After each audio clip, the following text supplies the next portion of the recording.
Saya Bu. Jadi pengangguran itu adalah di mana seseorang yang tidak mendapatkan pekerjaan tetapi ingin mendapatkan pekerjaan. Betul, Rafi. Ada yang tahu jenis-jenis pengangguran? Saya Bu, ada beberapa jenis pengangguran seperti pengangguran fungsional, struktural, dan siklikal. Saya ingin menambahkan juga ada pengangguran yang terbuka dan tidak mempunyai pekerjaan sama sekali. Oke, itu jawaban yang bagus. Lalu sekarang apa penyebab utama pengangguran di kalangan lulusan baru? Saya pikir salah satunya karena tidak sesuai dengan jurusan kuliah dan kebutuhan kerja. Tapi menurut saya banyak lulusan baru yang belum punya pengalaman kerja, jadi sulit untuk bersaing dengan orang yang sudah memiliki pengalaman kerja sebelumnya. Mungkin Bu, menurut saya juga karena kurangnya keterampilan tambahan seperti kurangnya kemampuan bahasa asing dan kurangnya digital skill. Itu poin yang sangat baik. Jadi, apa solusi yang bisa dilakukan? Saya Bu, yaitu solusinya itu pemerintah bisa memperbanyak pelatihan kerja atau program magang. Sebenarnya kampus juga bisa ikut berperan dalam menyesuaikan kurikulum supaya sesuai dengan kebutuhan industri. Oke, Ibu setuju dengan semua pendapat kalian? Dan Ibu rasa hari ini kalian sudah paham dengan materinya. Sebelum mengakhiri materi pada hari ini, Ibu akan menayangkan sebuah berita tentang pengangguran di Indonesia.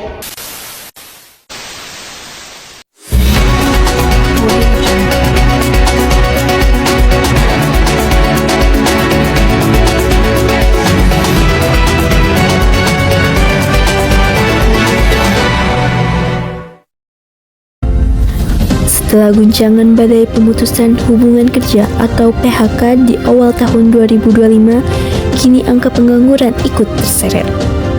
Lapangan kerja tiba-tiba hilang layaknya barang langka. Selamat pagi pemirsa, kembali lagi Anda bersama kami dalam Apa Kabar Indonesia Pagi. Kita awali dengan kabar yang kurang menggembirakan. Setelah gelombang pemutusan di awal tahun 2025, kini angka pengangguran ikut melonjak. Betul sekali Dina, Badan Pusat Statistik mencatat per Februari 2025 jumlah pengangguran di Indonesia tembus 7,28 juta jiwa. Itu artinya ada tambahan 83.000 jiwa yang kehilangan pekerjaannya dari tahun sebelumnya. Ironisnya Nat, kelompok usia muda khususnya 15 hingga 24 tahun masih mendominasikan angka pengangguran.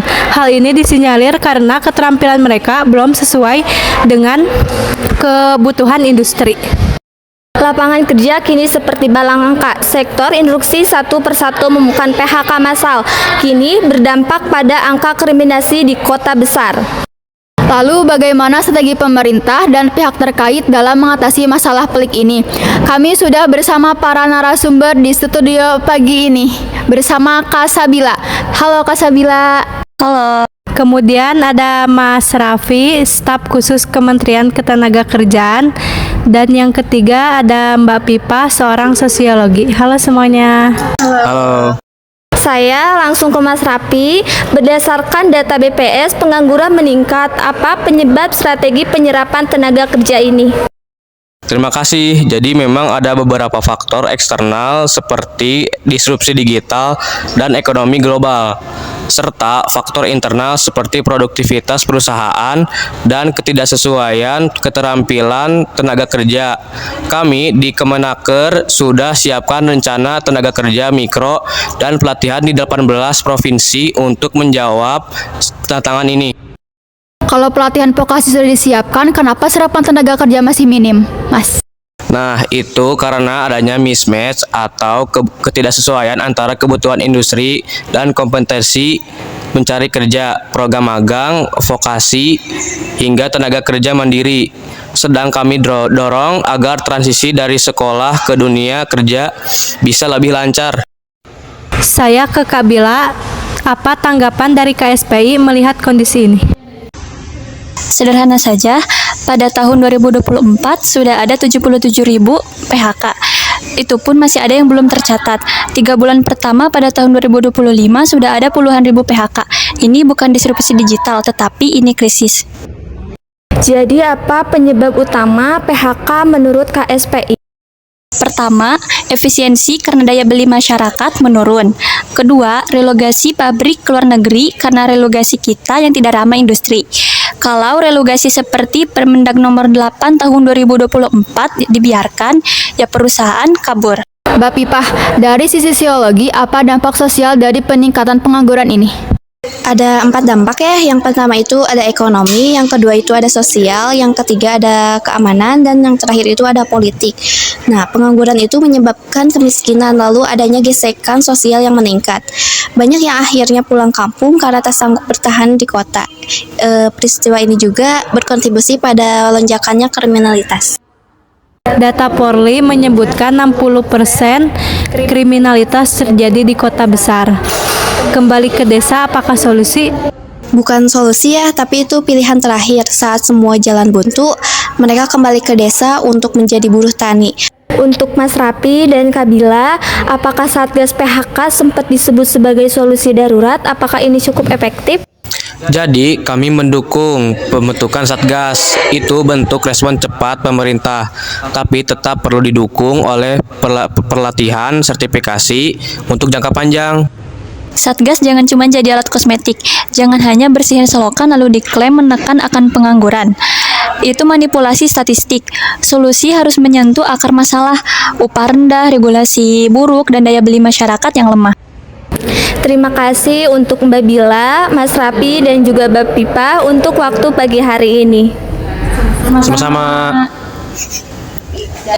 Untuk menangani manipulasi statistik pengangguran perlu dibangun sistem data yang transparan dan akuntabel. Lembaga statistik harus diawasi oleh pihak independen yang memiliki kredibilitas tinggi seperti akademisi dan lembaga swadaya masyarakat. Pengumpulan dan pelaporan data harus menggunakan pendekatan berbasis teknologi seperti big data dari BPJS Ketenagakerjaan, sistem pajak, dan pelapor ketenagakerjaan daring. Selain itu, penting untuk merevisi definisi indikator pengangguran agar lebih mencerminkan kenyataan di lapangan, termasuk mereka yang bekerja di sektor informal atau bekerja setengah pengangguran. Untuk mengatasi PHK massal, pemerintah perlu meluncurkan program pelatihan ulang dan peningkatan keterampilan yang menyasar sektor-sektor yang masih tumbuh, seperti ekonomi digital, energi terbarukan, dan petani modern. Pekerjaan yang terdampak harus diberikan akses pelatihan gratis, sertifikasi, serta bantuan transisi kerja. Selain itu, perusahaan yang mempertahankan tenaga kerja selama masa krisis perlu diberikan insentif pajak dan kemudahan regulasi. Pemerintah juga dapat memperluas program padat karya yang menyerap tenaga kerja sementara, terutama di wilayah terdampak tinggi. Dalam menghadapi ketidaksesuaian keterampilan dengan kebutuhan industri, perlu ada sinergi antara dunia pendidikan, pelatihan, dan industri. Kurikulum harus diperbarui secara berkala dengan melibatkan pelaku industri sebagai mitra. Pendidikan vokasi harus mewajibkan praktik kerja lapang agar lulus siap kerja. Selain itu, pemerintah dapat membangun pelapor digital yang memetakan kebutuhan industri dan kompetensi tenaga kerja secara real time. Bagi mereka yang belum terserap, perlu disiapkan program wirausaha yang mencakup pelatihan bisnis, bantuan modal, dan pendampingan. Jika diterapkan secara konsisten dan kolaboratif, solusi ini dapat mengurangi angka pengangguran secara berkelanjutan dan menciptakan ekosistem kerja yang sehat dan produktif. Sangat menarik ya, bagaimana kita terus harus bekerja dan bersyukur karena masih banyak masyarakat yang membutuhkan pekerjaan. Baik pemirsa, apa kabar Indonesia Pagi akan kembali di segmen selanjutnya. Kami masih memiliki sejumlah berita viral untuk Anda.